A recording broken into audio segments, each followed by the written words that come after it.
So good morning, good afternoon, and good evening, guys, based on the time zones you all are coming from. So my name is Neeraj Kheria, guys, and without ado, let's get started here. Now, in here, first of all, our main agenda for today's session will be to discuss all the entire concepts for Java OOPS, right? So we'll be discussing on what exactly is OOPS programming and how we can conduct that, how we can execute that on top of Java. So the main focus of today's session is we'll be discussing on the entire concept for object-oriented programming. What exactly is OOPS as compared to procedural programming? What exactly are the concepts involved under OOPS? That is inheritance, polymorphism, abstraction, encapsulation as a part of entire discussion here, right? And we'll be seeing some hands-on as well as we move further into the entire curriculum here, right? So first of all, let's start with our discussion on object-oriented programming here. So basically, object-oriented programming is simply, we can say, a process of dividing the entire logic of the program into classes and objects, right? So simply create multiple objects in classes and design the entire solutions accordingly. For example, a real-world problem is, suppose we want to create a category. We want to simply group the elements having its own properties and behaviors, right? For example, here we have a class for dogs, right? Now there can be multiple breeds of dogs where each and every breed can have their own properties, right? They can have their own properties, right? Where suppose if here the properties can be breed, here the properties can be size, the age, the color, right? And the behavior, again, they can have their own behavior as well, as in the behavior. Each and every breed will be having different behaviors for eating, different eating habits, different sleeping habits, different habits for being active and for barking as well, right? So the properties can be different, right? And so as the behavior for these different objects here can be different, right? And object-oriented programming is simply making sure that different values of data members again are defined in Java class. For example, let's suppose if we want to get the properties of this particular dog here, right? We have the property defined, we have the behavior defined, correct?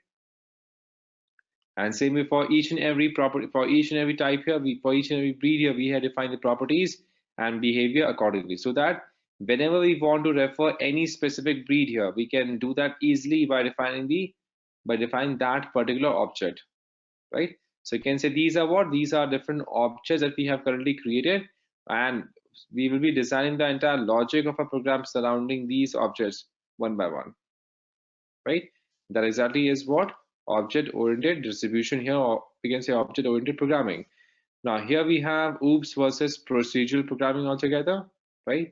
So basically, as compared to procedural programming, OOPS work with bottoms-up approach here. That means here the entire concept moves from bottoms up, right? Whereas in procedural, we start from the we can say from the outside, or we can say less important feature, and then we develop the core feature.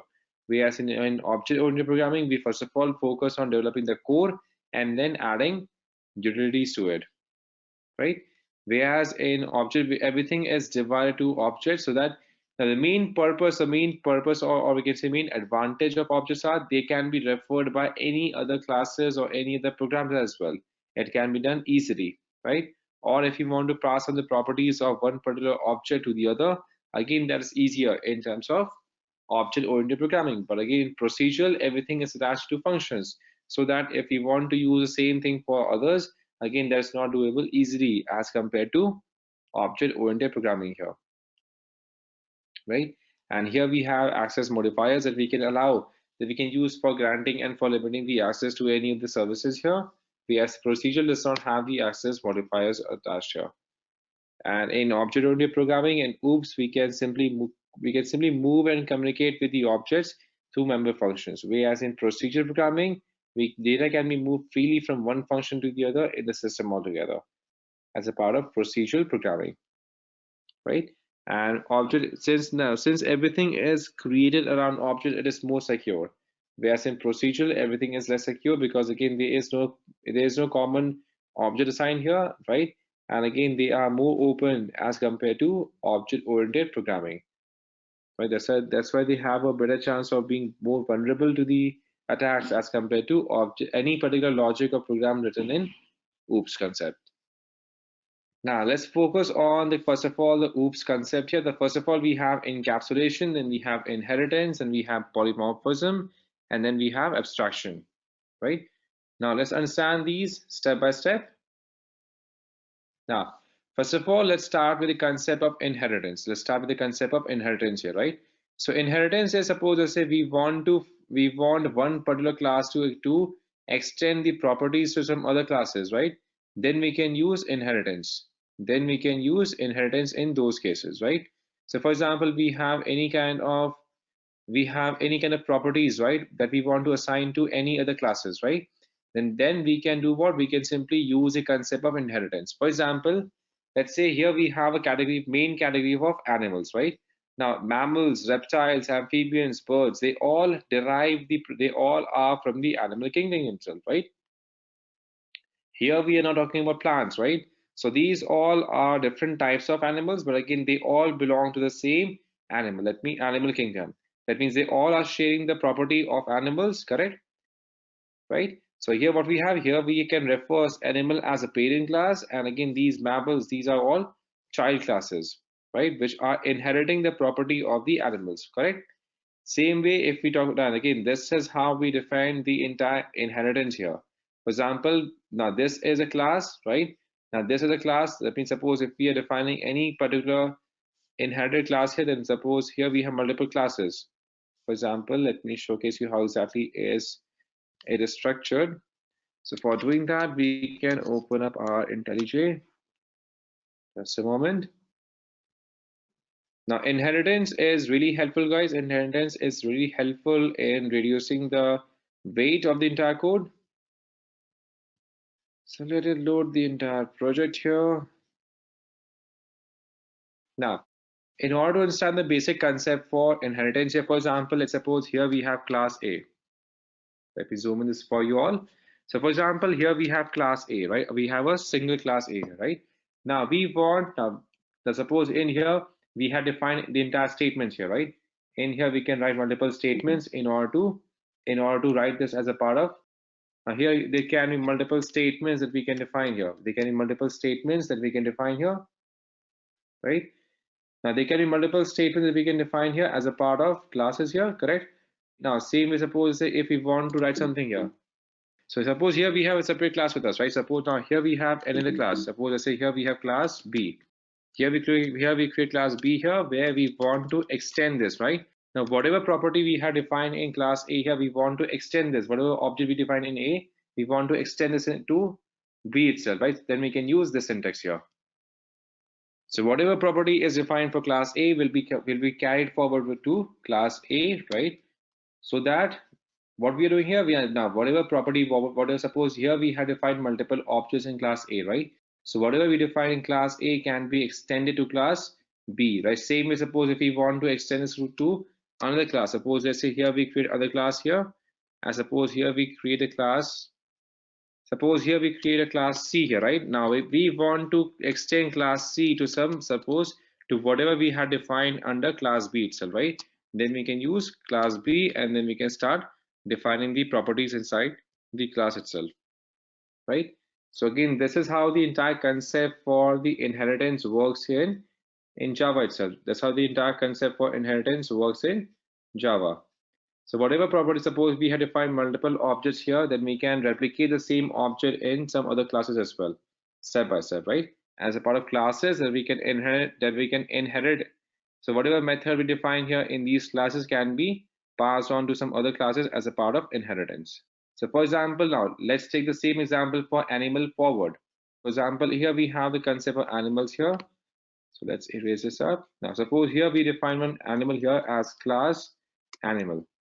Suppose here we define class as animal itself, right?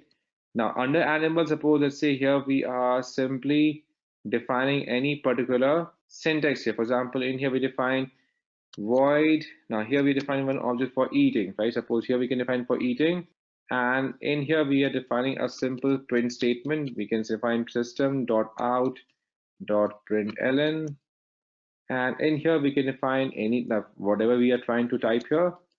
Suppose animal A, or suppose animal X, right? Suppose whatever we want to define here, we can define it. We can simply define it here, correct? And now next is, suppose say here we want to create another class. We want to create another class. Suppose now we want to create another animal, suppose as dog, right? We want to create another animal as dogs. Now dogs should be extending the property of defining animal, right? So here we can define the parent class as animal, right? And then under animal again we can define property here. Suppose say here we want to create, now what does a dog do? A dog do? So dogs, they bark, right? So in here we can again define the same print statement.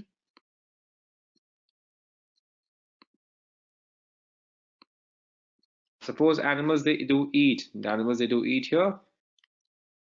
And in here we can define, suppose what is a unique property for dog. Again they bark. So here we can mention bark here, right?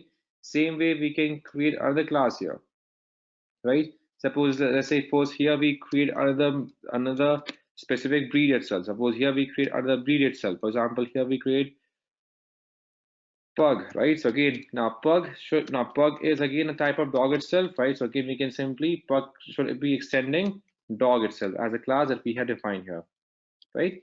So same way we can keep on extending, we can keep on, suppose same way we can inherit whatever has been defined in one class, we can simply extend this to multiple classes altogether. We can do that easily,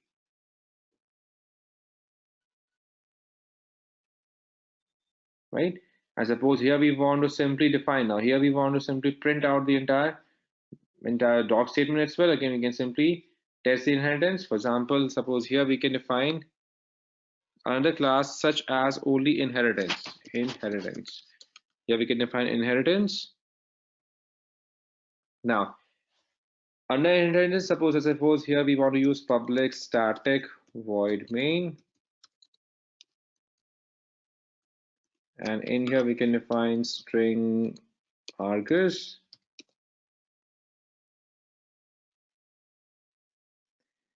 Now here we can define from dog here. Now we want to create a new object called dog itself. We want to create a new object for dog, right? As suppose here we define this as dog itself. Here we are simply creating a new object altogether, correct?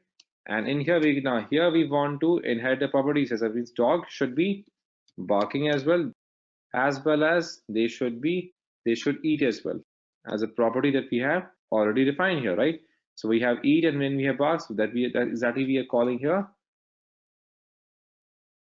So this is what we defined here. So now here we can simply define the subclass that we want to extend from the superclass itself, and then we can get started on defining the methods of fields here as a part of inheritance, right? And basically it simply makes the entire code reusable. That means whatever we had defined in one class, we don't need to call the same methods and same functions again and again. That part can be inherited easily as a part of inheritance, right? Same way again we can extend the functionality of that we define in one class to the other. We can simply override the elements, and again here data can be binded easily as compared to data can be hidden as well, depending upon how exactly we had defined it, right? And basically there are three types of inheritance here. We have single inheritance, we have multi-level, and then we have a hierarchical, right? So three types of inheritance available here that we can start on top of it, right? So here we have three types of inheritance available in Java. Then we have class. Now here we have single inheritance. Now in single inheritance, we simply extend class A to class B altogether, right? Here we simply extend class A to class B when we want to inherit only a single property here. When we want to inherit a single property here, then we can simply inherit class A to class B itself. We can do that, right? If we have multiple properties, suppose if we have multiple properties that we want to define here, correct? Then we can go for multi-level inheritance, and then we can go for multi-level inheritance. Now, the one that we had currently done that we have, this was an example for a single inheritance example here. That means here we are simply inheriting one class to the other as a part of single inheritance example, right? Now, if we have three classes, suppose class A, class B should be inheriting class A, and class C should inherit class B, then we can do that as a part of multi-level inheritance, right? Right? For example, in here we can define another class here. We can define another class as pug. So whatever we had defined here, suppose here we can define another class as pug, and then pug should be extending, pug should extend dog, right? So pug should extend dog itself, right? And in here we can define a small statement as, suppose here we want to call this as wig, right? Or in here we can define wig, again same way we can define the entire print statements as well.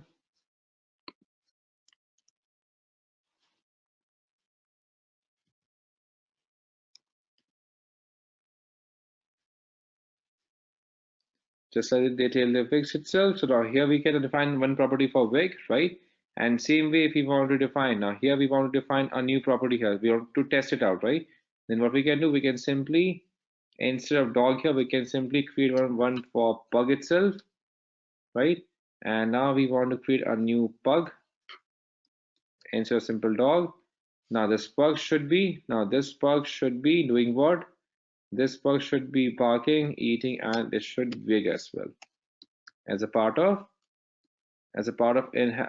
multi-level inheritance that we have already defined here. So this is what we have for multi-level, and then we have hierarchical. So hierarchical is, suppose if we want to inherit multiple, or we have multiple classes that we want to inherit from the same single class altogether, then we can do that easily using or you can say hierarchical inheritance. Now in multi-level, class A inherits, suppose class B inherits class A, class C inherits class B, and so on, right?